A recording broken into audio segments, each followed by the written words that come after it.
Hello, and welcome to this week's business briefing. Today, we're going to tackle a huge shift in thinking that can totally transform how you lead. We're talking about moving away from that feeling of constantly putting out fires and stepping into the world of proactive management. So let's break down what that really means. So, let me ask you something, and I want you to really think about it. Are you just running your business, caught up in the day-to-day grind, or are you actively shaping its future? That difference right there, well, it's everything. All right, so where do we start? Well, that journey to shaping your future, it almost always begins with mastering your financials. And look, this isn't just about accounting, not at all. It's about control. It's about using those numbers not just to see where you've been, but to actually decide where you're going next. And this slide, I think, just lays it out perfectly. So many of us get stuck in that bookkeeper mindset, right? We're always looking backward at what's already happened.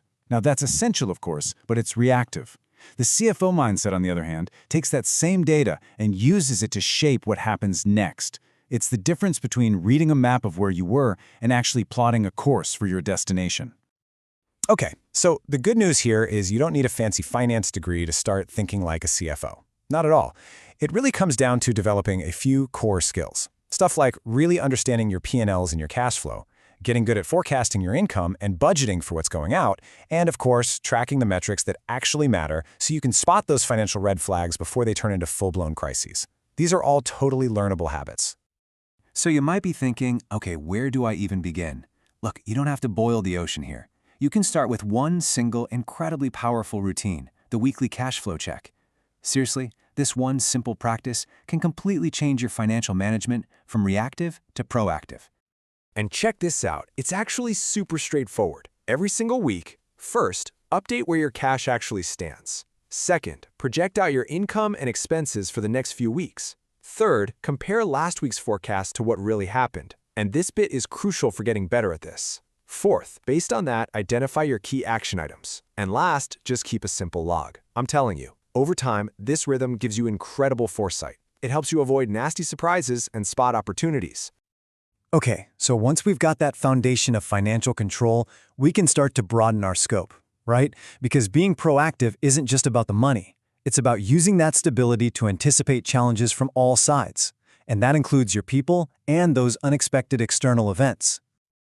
And if you want to see why this matters in the real world, just look at this number. This comes from the Charity Commission. Almost a quarter of UK charities are spending more than they're bringing in. This is exactly the kind of giant red flag that a proactive habit, like that weekly cash flow check, is designed to catch early, giving you time to do something about it before it becomes a crisis. Right, and that operating deficit, that's really just the tip of the iceberg. The Charity Commission also points to things like rise in demand, dwindle in reserves, and huge threats to public trust from mismanagement or fraud. It just goes to show you, proactive governance is about seeing the whole risk landscape, not just what's on the balance sheet. But here's where things get really interesting, and it's a critical pivot. What happens when a crisis, like a cyber attack, actually hits? The financial fallout is obvious, but the internal fallout, the impact on your team, can be just as damaging, if not more so. And you don't have to take my word for it. This quote from the National Cybersecurity Center, wow, it says it all. Staff welfare isn't some nice-to-have thing you think about after the incident is over. It is a core part of the response. A burnt-out, anxious team just can't think clearly. Overlooking their well-being literally weakens your ability to recover. So what's the takeaway here? It's simple. You have to plan for it. The NCSC says to build welfare directly into your response plan. That means creating a culture where it's okay for people to say they're overwhelmed, having a clear communication plan to cut down on uncertainty, and actually practicing your response so everyone feels prepared, not panicked. All right, for our last section, believe it or not, being proactive even extends to the very end of a company's life. Sometimes the right strategic move is to close up shop.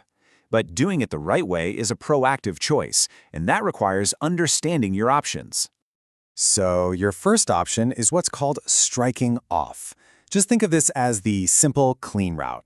If your company has stopped trading, and crucially has no outstanding debts, you can apply to have it just removed from the official register. It's clean and it's inexpensive.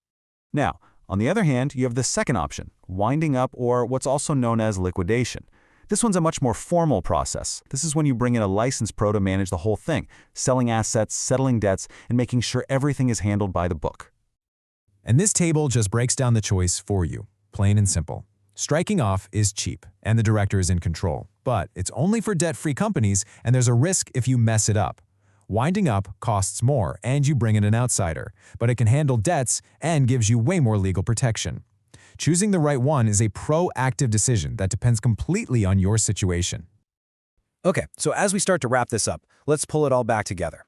What's the ultimate payoff for making this shift from reactive to proactive? Well, it really boils down to three things: control, clarity, and confidence. And really, this is the most important thing to remember from our whole discussion today. No one has a crystal ball. Being proactive isn't about perfectly predicting what's next. It's about building the systems and the habits, whether it's a weekly cash flow check or a staff welfare plan, that give you the ability to handle whatever comes your way and confidently steer your organization exactly where you want it to go. So I'm going to leave you with a direct question, a challenge, really. After everything we've talked about, from financial checks to crisis planning, what is the one small, proactive step you can commit to taking in your organization this week? Because that right there is how real change begins.